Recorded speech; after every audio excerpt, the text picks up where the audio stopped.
నమస్కారం. 2025 డిసెంబర్కు భారత communist party 100 ఏళ్లు పూర్తి చేసుకుంటోంది. అవును. ఈ సందర్భంగా రేపటి కోసం దినపత్రికలో సీనియర్ జర్నలిస్టు పెద్దాడ నవీన్ గారు రాసిన ఒక అద్భుతమైన వ్యాసం మన చేతిలో ఉంది. చాలా సమగ్రమైన విశ్లేషణ అది. అవును. ఆ వ్యాసాన్ని ఆధారం చేసుకుని ఈరోజు మనం ఆ ఎర్ర జెండా ప్రయాణాన్ని విడమర్చి చూద్దాం. ఖచ్చితంగా. ఇది కేవలం ఒక పార్టీ కాదు, భారతదేశపు సామాజిక రాజకీయ చరిత్రతో పెనవేసుకుపోయిన ఒక పెద్ద ఉద్యమం. నిజమే. పైగా ఈ ఉద్యమ కథలో 2 మార్గాలు ఎప్పుడూ పోటీ పడుతూనే ఉన్నాయి. ఒకటి పార్లమెంట్లో బ్యాలెట్ ద్వారా మార్పు తేవాలనుకుంది. మరొకటి అడవుల్లో తుపాకీతో విప్లవం సృష్టించాలనుకుంది. ఈ 100 ఏళ్లలో ఈ 2 మార్గాలు ఎలా ప్రయాణించాయో, ఎక్కడ కలిశాయో, ఎక్కడ విడిపోయాయో పరిశీలిద్దాం. సరే, ముందుగా అసలు పుట్టుక దగ్గరికే వెళ్దాం. పార్టీ ఎక్కడ పుట్టిందనే దానిపైనే ఒక పెద్ద చర్చ ఉంది కదా. అవును. ఇక్కడే అసలు కథ మొదలవుతుంది. పార్టీ పుట్టుకపై 2 ప్రధాన వాదనలున్నాయి. ఓ. మొదటిది 1920 తాష్కెంట్లో జరిగింది. అప్పట్లో అది సోవియట్ యూనియన్లో ఉండేది. ఎంఎన్ రాయ్ గారు. అవును. ఎంఎన్ రాయ్ వంటి 7 భారతీయ విప్లవకారులు కమ్యూనిస్ట్ ఇంటర్నేషనల్ స్ఫూర్తితో విదేశీ గడ్డపై పార్టీకి పునాది వేశారు.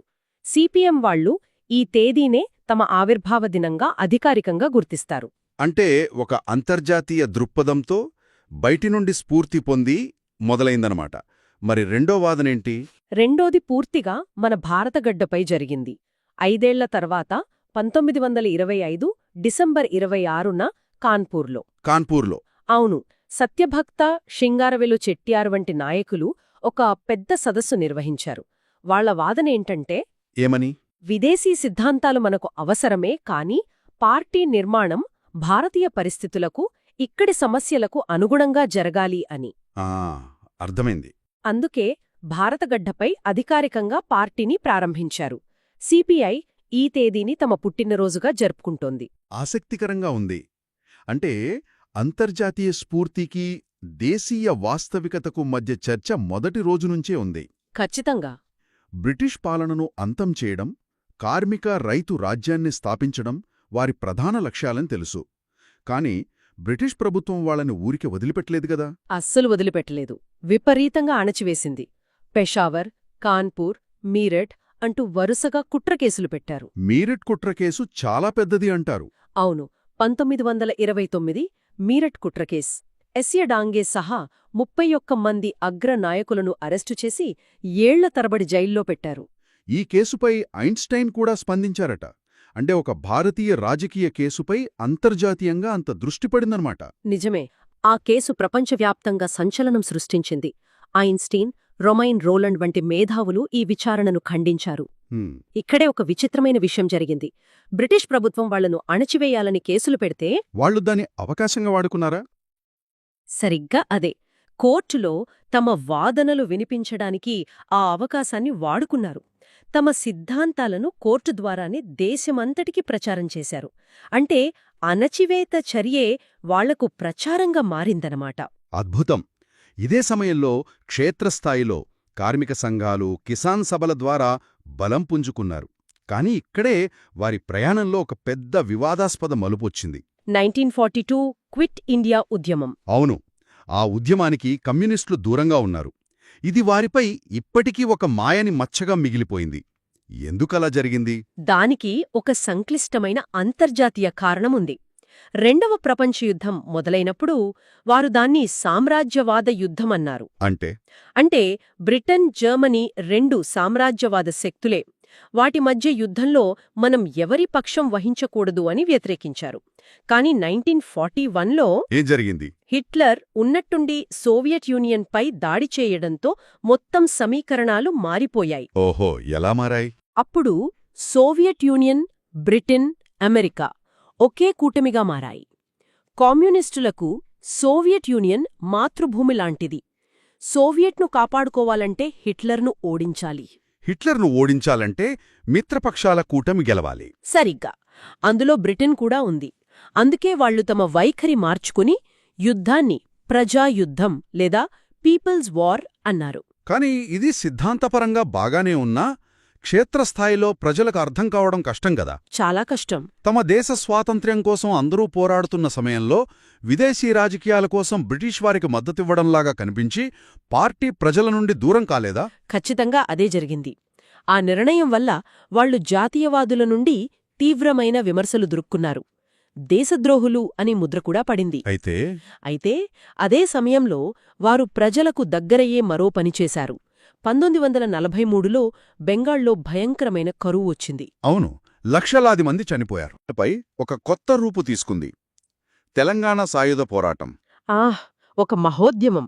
నిజాం పాలనలో పరిస్థితులు ఎంత దారుణంగా ఉండేవో కొంచెం వివరిస్తారా? ఈ దొరలు, దేశ్ముఖులు అంటే ఎవరు? వాళ్ళు కేవలం భూస్వాములేనా? మంచి ప్రశ్న. వాళ్లు కేవలం భూస్వాములు కాదు, నిజాం ప్రభుత్వానికి పన్నులు వసూలు చేసే ఏజెంట్లు. అంటే వారికి ప్రత్యేక అధికారాలు ఉండేవాయా? ఉండేవి. స్వంత సైన్యాలు, పోలీస్ అధికారాలు ఉండేవి. వారి నివాసాలైన గడీలు చిన్నపాటి కోటల్లా అణిచివేతకు కేంద్రాలుగా ఉండేవి. ఇక వెట్టి గురించి చెప్పండి. అదొక భయంకరమైన వ్యవస్థ. గ్రామంలోని పేదలు, ముఖ్యంగా దళిత బహుజనులు, దొరల ఇళ్లలో, పొలాల్లో ఎలాంటి జీతం లేకుండా పనిచేయాలి. అది వారి జన్మ హక్కు అన్నట్టుగా దోపిడీ చేసేవారు. ఇంతటి అణిచివేతపై తిరుగుబాటు ఎలా మొదలైంది? 1946 జులై 4 కడివెండి గ్రామంలో విస్నూర్ దేశ్ముఖ్ రామచంద్ర రెడ్డికి వ్యతిరేకంగా రైతులు ఊరేగింపు తీశారు.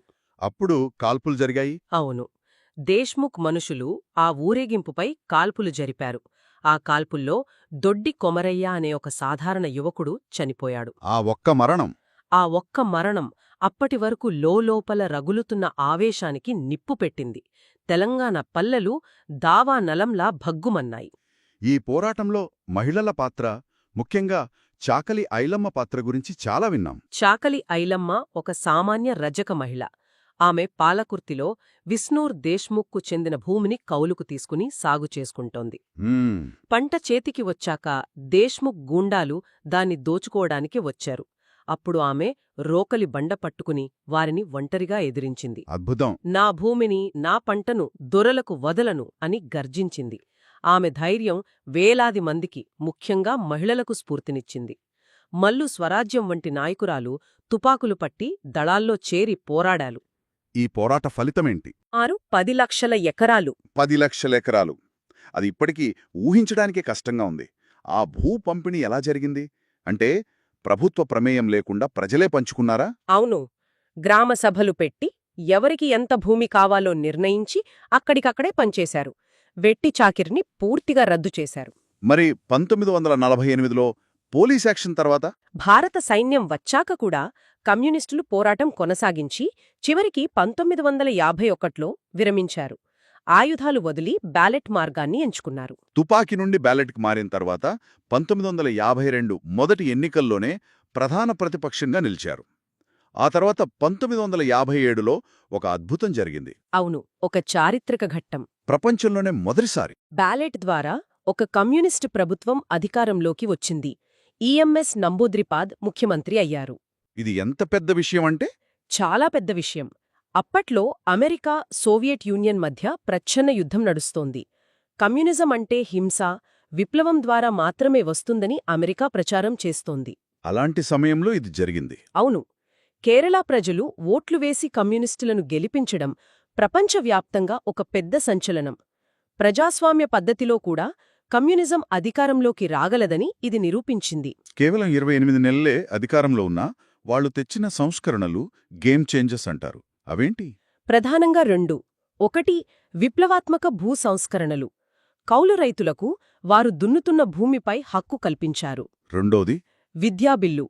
ప్రైవేటు పాఠశాలల్లో ఉపాధ్యాయుల నియామకం, జీతభత్యాలపై ప్రభుత్వ నియంత్రణ తెచ్చి విద్యా వ్యాపారాన్ని అడ్డుకున్నారు. నేడు మనం చూస్తున్న కేరళ మోడల్కు ఆనాడే బలమైన పునాదులు పడ్డాయి. కాని ఆ ప్రభుత్వాన్ని ఎక్కువ కాలం ఉండనివ్వలేదు గదా. విమోచన సమరం పేరుతో కూలదోశారు. అవును.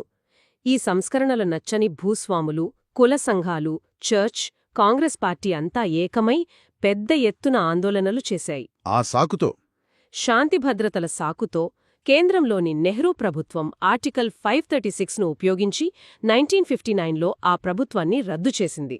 అంటే ఆర్టికల్ 356 ఉపయోగించి ప్రజలు ఎన్నుకున్న ఒక రాష్ట్ర ప్రభుత్వాన్ని కేంద్రం రద్దు చేయగలదా? ఇది ఫెడరలిజం స్ఫూర్తికి పూర్తిగా విరుద్ధం కాదా? ఖచ్చితంగా.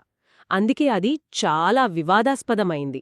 కేరళలో బ్యాలెట్తో గెలిచినా ఆ విజయం నిలవలేదు. దీంతో పార్టీలో మళ్లీ చర్చ మొదలై ఉంటుంది. అవును. అసలైన మార్పు పార్లమెంట్లో వస్తుందా లేక పోరాటంతోనే సాధ్యమా అని. ఈ అంతర్గత సంఘర్షణే పార్టీని చీల్చడానికి దారితీసింది. అదే 1964 మహాచీలిక. సిపిఐ నుండి సిపిఎం ఎందుకు విడిపోయింది? దీనికి అంతర్జాతీయ జాతీయ కారణాలున్నాయి.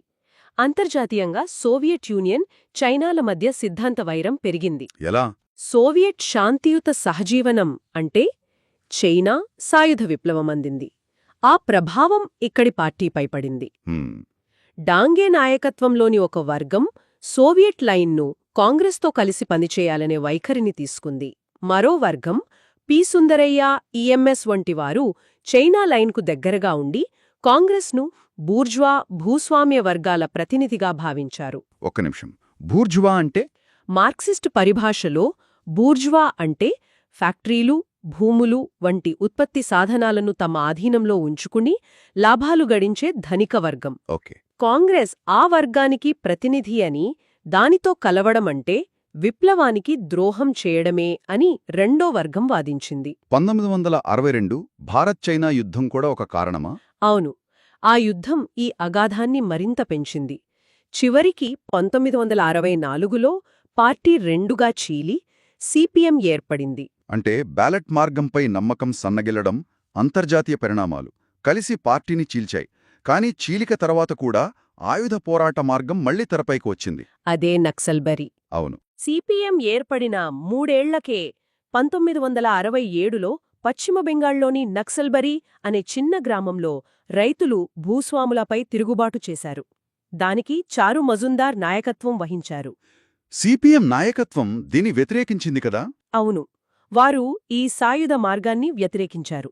దాంతో చారు మజుందార్ వర్గం 1969లో సిపిఐ, మార్క్సిస్ట్ లెనినిస్ట్ లేదా సిపిఐఎంఎల్ పార్టీని స్థాపించింది. వీరినే నక్సలైట్లు అని పిలవడం మొదలుపెట్టారు. సరిగ్గా. ఈ స్ఫూర్తి శ్రీకాకుళం గిరిజన పోరాటానికి దారితీసింది. మరోవైపు పార్లమెంటరీ మార్గంలో వెళ్లిన సిపిఎం పశ్చిమ బెంగాల్లో చరిత్ర సృష్టించింది. 34 ఏళ్ల సుదీర్ఘ పాలన. ఒక తరం మొత్తం వారి పాలనలోనే పెరిగింది. వారి పాలన ప్రభావం ఎలా ఉండేది? 1977లో జ్యోతిబసు నేతృత్వంలో లెఫ్ట్ ఫ్రంట్ అధికారంలోకి వచ్చింది. వారి ఆపరేషన్ బర్గా అనే సంస్కరణ ఒక అద్భుతం. ఏంటది? దీని ద్వారా లక్షలాది పాదు రైతులకు వారు దున్నుతున్న భూమిపై చట్టబద్ధమైన హక్కు కల్పించారు. ఇది బెంగాల్ గ్రామీణ ఆర్థిక వ్యవస్థను, సామాజిక ముఖచిత్రాన్ని పూర్తిగా మార్చేసింది. పంచాయతీ రాజ్ వ్యవస్థను బలోపేతం చేశారు. 34 ఏళ్లు అంటే చాలా కాలం. మరి వారి పాలనలో లోపాల్లేవా? చివరికి ఎందుకు అధికారం కోల్పోయారు? ఉన్నాయి. సుదీర్ఘ పాలన వల్ల పార్టీకి, ప్రభుత్వానికి మధ్య తేడా లేకుండా పోయిందనే విమర్శ ఉంది. పార్టీ కార్యకర్తల జోక్యం పెరిగిపోయింది. సింగూర్, నందిగ్రామ్. అవును. ముఖ్యంగా 2000 తర్వాత పారిశ్రామికీకరణ పేరుతో సింగూరు, నందిగ్రాం ప్రాంతాల్లో రైతుల నుండి బలవంతంగా భూసేకరణ చేయడం పెద్ద వివాదానికి దారితీసింది. ఆ రైతుల ఉద్యమమే 2011లో వారి 34 ఏళ్ల పాలనకు తెరపడటానికి ప్రధాన కారణమైంది. అదే సమయంలో సాయుధ పోరాట మార్గం ఎలా కొనసాగింది? నక్సలైట్ ఉద్యమం అనేక చీలికల తర్వాత 1980లో కొండపల్లి సీతారామయ్య నాయకత్వంలో పీపుల్స్ వార్ గ్రూప్ లేదా పీడబ్ల్యూజీగా బలంగా పుంజుకుంది. తరువాత అది మావోయిస్ట్ పార్టీగా మారింది. అవును. 2004లో బీహార్లోని ఎంసీసీతో కలిసి సిపిఐ మావోయిస్ట్ పార్టీగా మారింది. ప్రస్తుతం వారు దండకారణ్యంపై దృష్టి సారించారు. కాని 2024-25లో ప్రభుత్వం చేపట్టిన కఠిన చర్యలతో ఉద్యమం తీవ్ర నిర్బంధాన్ని ఎదుర్కొంటోంది. ఈ తుపాకులు, బ్యాలెట్ల కథ మధ్యలో ఈ ఉద్యమం సృష్టించిన సాంస్కృతిక ప్రభావం గురించి మాట్లాడాలి. తప్పకుండా. ప్రజానాట్య మండలి, గద్దర్, శ్రీశ్రీ వీళ్ల ప్రభావం చాలా లోతైనది కదా? నిస్సందేహంగా. కమ్యూనిస్ట్ ఉద్యమం కేవలం రాజకీయ ఉద్యమం కాదు, అదొక బలమైన సాంస్కృతిక ప్రవాహం. ఉదాహరణకు తెలంగాణ సాయుధ పోరాట కాలంలో బండి యాదగిరి రాసిన బండెలక బండి కట్టి పాట దొరెల గడీలను బద్దలు కొట్టమని పిలుపునిచ్చింది. శ్రీశ్రీ జగన్నాథ రథచక్రాలు కవిత విప్లవానికి సాహిత్య రూపమిచ్చింది. ఇక గద్దర్? గదర్ పాటలు ప్రత్యేక తెలంగాణ ఉద్యమానికి ఊపిరిపోశాయి. పొడుస్తున్న పొద్దుమీద అంటూ ఆయన పాడితే జనం ఉర్రూతలుగేవారు. కళ్లను, సాహిత్యాన్ని ప్రజల కోసం, పోరాటం కోసం వాడటంలో వీరు చెరగని ముద్ర వేశారు. మరి 100 పూర్తి చేసుకున్న ఈ తరుణంలో ఈ పార్టీల పరిస్థితేంటి? రాజకీయంగా వారి బలం బాగా తగ్గిపోయినట్టు కనిపిస్తోంది. ఇది వాస్తవం. ఒకప్పుడు లోక్సభలో ప్రధాన ప్రతిపక్షంగా ఉన్న కమ్యూనిస్టుల సంఖ్య ఇప్పుడు సింగిల్ డిజిట్కు పడిపోయింది. వారి కోటలు కూడా కూలిపోయాయి. అవును, పశ్చిమ బెంగాల్, త్రిపుర కోటలు కూలిపోయాయి. ప్రస్తుతం కేరళలో మాత్రమే అధికారంలో కొనసాగుతున్నారు. ఇటీవల సీతారాం యేచూరి మరణం తర్వాత కేరళకు చెందిన ఎంఏ బేబీ కొత్త ప్రధాన కార్యదర్శిగా ఎన్నికయ్యారు. ఇప్పుడు వారి ముందున్న అతిపెద్ద సవాళ్లేంటి? అతిపెద్ద సవాలు మారుతున్న సమాజానికి అనుగుణంగా తమ వ్యూహాలు మార్చుకోవడం, ముఖ్యంగా యువతను ఆకర్షించడం. తమ పార్టీ కాంగ్రెస్లలో ఫెడరలిజం, రాష్ట్రాల హక్కుల పరిరక్షణ, ప్రైవేటీకరణకు వ్యతిరేకంగా పోరాడతామని తీర్మానాలు చేస్తున్నారు. కాని వాటిని క్షేత్రస్థాయిలో ప్రజల్లోకి ఎంత బలంగా తీసుకెళ్తారనేది చూడాలి. 100 ఏళ్ల ప్రస్థానాన్ని చూస్తే ఎన్నో విజయాలు, వైఫల్యాలు, మలుపులు ఉన్నాయి. భూ సంస్కరణలు, కార్మిక చట్టాలు, సామాజిక న్యాయం వంటి ఎన్నో అంశాలపై కమ్యూనిస్టు ఉద్యమం ఈ దేశంపై చెరగని ముద్ర వేసింది. అవును. ఎన్నికల రాజకీయాల్లో వెనుకబడి ఉండొచ్చు, కాని నిరుద్యోగం, ఆర్థిక అసమానతలు, రైతాంగ సంక్షోభం ఉన్నంతకాలం వారి భావజాలానికి, వారి ప్రశ్నలకు ప్రాసంగికత ఉంటుంది. ఈ చర్చను ముగిస్తూ పెద్దాడ నవీన్ గారి వ్యాసం చివర్లో ఒక ఆలోచింపజేసే ప్రశ్న మిగిలింది. ఈ ఉద్యమం భవిష్యత్తులో బలపడుతుందా, లేక చరిత్రలో ఒక జ్ఞాపకంగా మిగిలిపోతుందా అని. దీనికి సంబంధించి ఒక కీలకమైన అంశముంది. ఏంటది? కమ్యూనిస్ట్ ఉద్యమం ప్రాథమికంగా వర్గపోరాటంపై ఆధారపడింది. అంటే ధనిక, పేద వర్గాల మధ్య సంఘర్షణ వారి సిద్ధాంతానికి మూలం. కాని నేటి భారతదేశంలో రాజకీయాలు వేరుగా ఉన్నాయి. అవును. ఇప్పుడు కులం, మతం, ప్రాంతం, లింగం వంటి అస్తిత్వ రాజకీయాలు చాలా బలంగా ఉన్నాయి. మరి ఈ కొత్త సమీకరణాలకు వాళ్ళు ఎలా స్పందిస్తారు? అదే అసలైన ప్రశ్న. ఈ కొత్త రాజకీయ సమీకరణాలకనుగుణంగా కమ్యూనిస్టు ఉద్యమం తన వర్గ పోరాటాన్ని, కుల నిర్మూలన పోరాటంతో, ఇతర సామాజిక న్యాయ పోరాటాలతో అనుసంధానించగలిగే ఒక కొత్త సిద్ధాంతాన్ని, ఒక కొత్త భాషను కనుగొనగలదా? లేదా దాని పాత చట్రంలోనే ఉండిపోతుందా? వారి భవిష్యత్తు ఈ ప్రశ్నకు వాళ్లు చెప్పే సమాధానంపైనే ఆధారపడి ఉంటుంది.